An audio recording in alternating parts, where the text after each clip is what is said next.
তাহলে আর কতদিন মাত্র বাকি আছে 75 ডেজ কমপ্লিট হতে।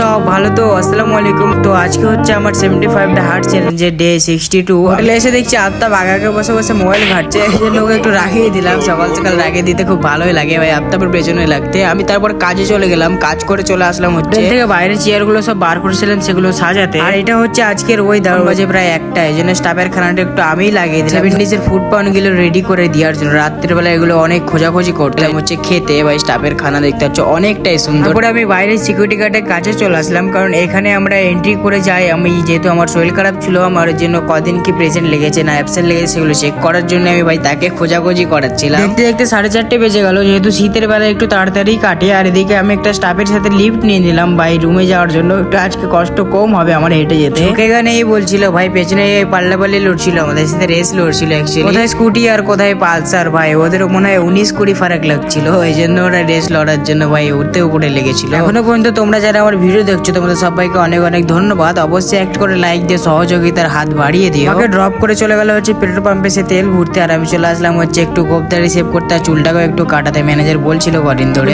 এটা কাটার পরে আমি চলে গেলাম হচ্ছে ভাই আমার রুমের দিকে। রুমে একটু ফ্রেশ হতে হবে। অবস্থাটা দেখো ভাই, চুলদারি কেটেছি না কাটিনি তোমরা দেখে বুঝতে পারবে না, কিন্তু দাড়িটা সেভ করেছি তোমরা। আমার ভূত বাংলোটাকে দেখো, রুমে এসে আমি ফ্রেশ হয়ে গেলাম।